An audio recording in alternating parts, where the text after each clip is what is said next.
ये इस देश को बर्बाद कर रहे हैं, गर्त में ले जा रहे हैं, कट्टरता बढ़ रही है निरंतर। युवाओं को समझना होगा, आने वाली पीढ़ियां बर्बाद हो जाएंगी। धर्म के नाम पर जो भी राष्ट्र बना वो बर्बाद हुआ। पाकिस्तान धर्म के नाम पर बना ना, दो टुकड़े हो गए ना बांग्लादेश। मुगल बादशाह औरंगजेब कट्टर था ना, उसके बाद क्या हुआ, मुगल साम्राज्य खत्म हो गया ना। दोस्तों नमस्कार, अभी हम हैं लखनऊ विश्वविद्यालय में और हमारे साथ कुछ छात्र लोग जुड़े हुए हैं।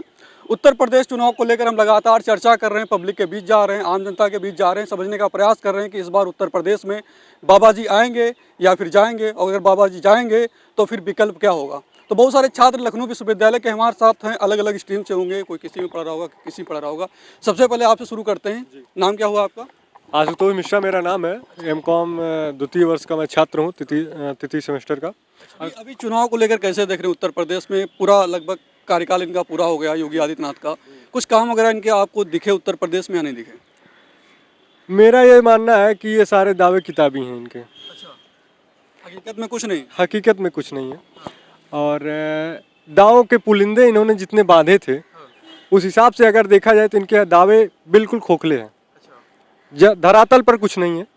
आप बात कर लीजिए, मैं छात्र हूँ और मेरा सबसे बड़ा मुद्दा होना चाहिए बेरोजगारी, शिक्षा व्यवस्था, स्कॉलरशिप, अन्य कई सारे ऐसे मुद्दे हैं। इन्होंने कहा था डिजिटल इंडिया बनाएंगे, डिजिटल इंडिया के प्लेटफॉर्म को आगे बढ़ाएंगे।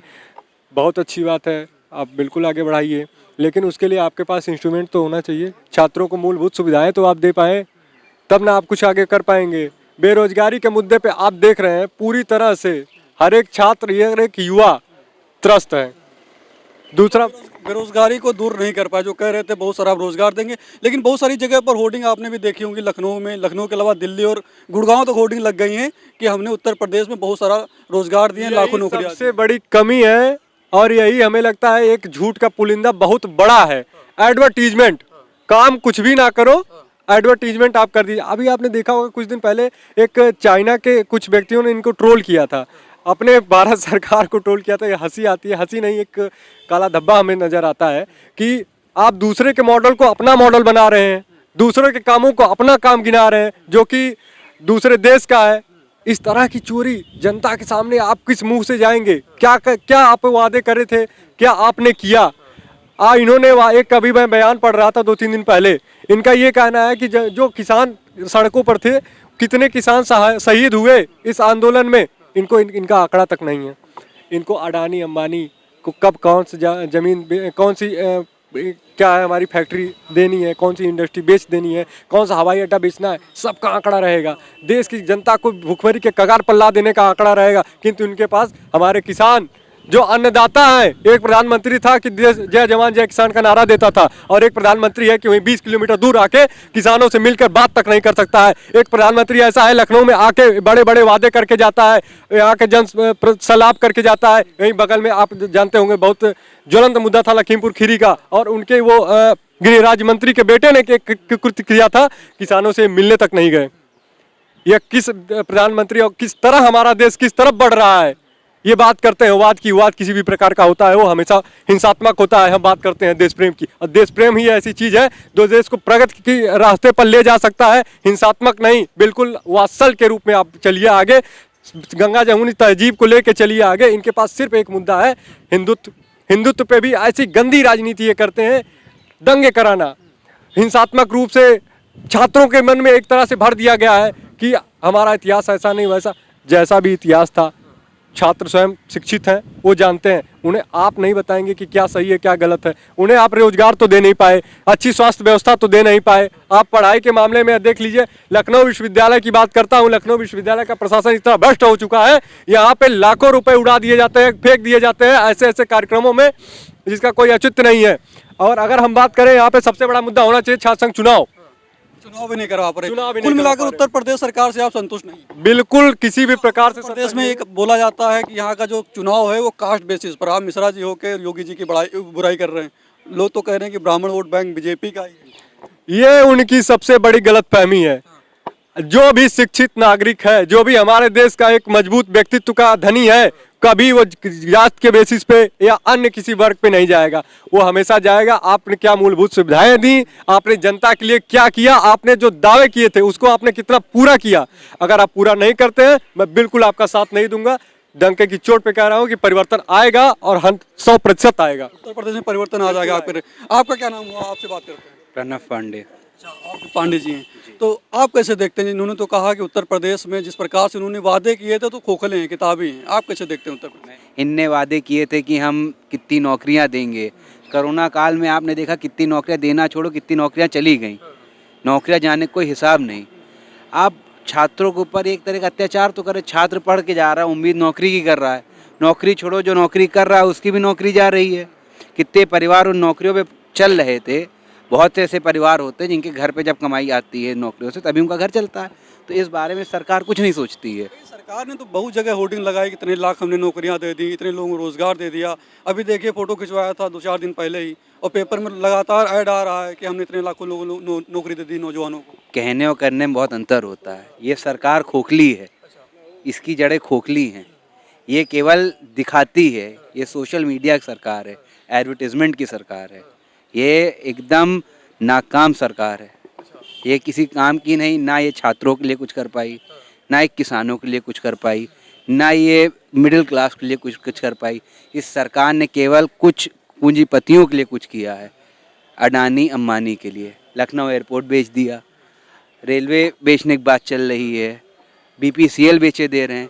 अरे क्या आपको अपने जो आप यहाँ काम कर रहे हैं उन पर आपको इतना भरोसा नहीं है? कर्मचारियों भरोसा नहीं है कि आप उन कर्मचारियों से काम लेने में असफल? कुल मिला के आपका भी मानना है कि उत्तर प्रदेश सरकार से ऐसे काम नहीं कर पाई, तो भरोसा किस पर कर रहे हो यूपी में? उत्तर प्रदेश में बदलाव आएगा। और जिस तरह से जनता प्रियंका गांधी को अपना नेता देख रही है, जिस तरह से प्रियंका गांधी जी आम आदमी की लड़ाई लड़ रही हैं, चाहे किसानों की बात हो चाहे किसी की बात हो, आने वाले समय पे उत्तर प्रदेश में कांग्रेस का बहुत अहम योगदान रहेगा। अहम योगदान रहेगा, मतलब आप ये कहना चाह रहे हैं कि अहम योगदान ये रहेगा कि उत्तर प्रदेश में आने वाले चुनाव में कांग्रेस ही सरकार बनाएगी। जी, कांग्रेस के बिना सरकार नहीं बनानी। इनडायरेक्टली आप ये कहना चाह रहे हैं। इन्होंने तो कांग्रेस की बात की और प्रियंका गांधी ने एक नारा भी दिया है उत्तर प्रदेश में, लगातार वो सक्रिय भी। आप कैसे देखते हैं? नारे और नारेबाजी होती रहेगी। ठीक, जो मतलब अभी का जो पॉइंट ऑफ व्यू है सभी का वो है रोज़गार। रोज़गार इंस्टेंटली कुछ भी नहीं होता है। और प्लस जो सब ओवरऑल डेवलपमेंट देख रहे हैं तो 70 साल का कचरा है, साफ़ होने में टाइम लगेगा। ठीक, अभी तो ज़्यादा टाइम हुआ नहीं है। धैर्य होता है ना, अंत भला तो सब भला। धैर्य रखने की ज़रूरत है सभी को। आएंगे योगी जी फिर से, दोबारा ही आएंगे। और रही बैनर्स की बात, तो ये सब करवाते हैं। ये कोई नया इशू नहीं है कि हाँ इन्होंने कोई पर्टिकुलर बीजेपी ज्यादा करवाती है। अगर काम किया होता तो बैनर लगाने की जरूरत नहीं पड़ती। हमारा पड़ोसी नौकरी कर रहा होता और हमारा पड़ोसी नौकरी कर रहा होता। 10 साल पहले भी बेरोजगार था, 5 साल पहले भी, आज भी बेरोजगार है। 4.5 लाख नौकरियां कह रहे हैं, 40 लाख लोगों को बेरोजगार किया है। उसकी कहिए लिस्ट हम आपको दे दें। 4 लाख नौकरियां कह रहे हैं ना। उन्होंने कहा बैनर तो सभी लोग लगाते हैं। सभी नहीं लगाते। जिसने नौकरियां दिया हुआ है, जिसको अडानी का पैसा मिल रहा है, अडानी को औने पौने दामों में, ये जो अभी हमारी बहन जी कह रही थी ना 70 साल का कचरा, रेलवे कचरा हो गया, इंडियन एयरलाइंस कचरा हो गई, BSNL कचरा होने वाला है, LIC कचरा होने वाला है। रुक जाइएगा, सारी जो सार्वजनिक संपत्तियां हैं वो कचरा है। ये तो RSS की ट्रेनिंग का हिस्सा है। और वो औने पौने दावों में, अभी कल की रिपोर्ट है, अडानी को एक्सप्रेसवे का ठेका दे दिया है, गंगा एक्सप्रेसवे का। भैया कोई सरकारी निर्माण एजेंसी ही नहीं है कि जो प्राइवेट कंपनियों को होने। और रुकिएगा, अभी नीति आयोग का है नंबर 1 उत्तर प्रदेश। कोरोना में लोग मर गए, नीति आयोग का तीसरा सबसे गरीब राज्य बन गया उत्तर प्रदेश। क्या योगी आएंगे? योगी क्या करेंगे आकर के? वैसे ही सत्यानाश मार दिया।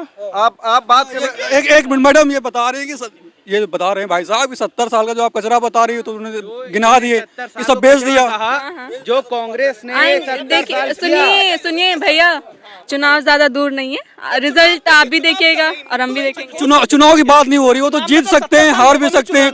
अगर चुनाव की बात कर रही हैं तो 70 साल हमारे पूर्वजों ने वोट दिया ना, तभी तो वो आई ना। भाई अगर कांग्रेस ने 70 साल, कोई राजतंत्र तो था नहीं, लोगों ने मतदान किया होगा हमारे फॉर फादर्स ने, तभी वो सत्ता में रही ना। कृषि कानून वापस, ये इस देश को बर्बाद कर रहे हैं, गर्त में ले जा रहे हैं, कट्टरता बढ़ रही है निरंतर। युवाओं को समझना होगा, आने वाली पीढ़ियां बर्बाद हो जाएंगी। धर्म के नाम पर जो भी राष्ट्र बना वो बर्बाद हुआ। पाकिस्तान धर्म के नाम पर बना ना, 2 टुकड़े हो गए ना बांग्लादेश। मुगल बादशाह औरंगजेब कट्टर था ना, उसके बाद क्या हुआ? मुगल साम्राज्य खत्म हो गया ना। नहीं, मैं कब कह रहा हूं, मैं कट्टरता का अलर्ट कर रहा हूं कि कट्टरता किसी भी धर्म की होती है, बुरी होती है। आपको यह देखना है कि धन से ही धर्म पैदा होता है। आज मुद्दे क्या हो रहे हैं? बेरोजगारी का मुद्दा है? नहीं है ना।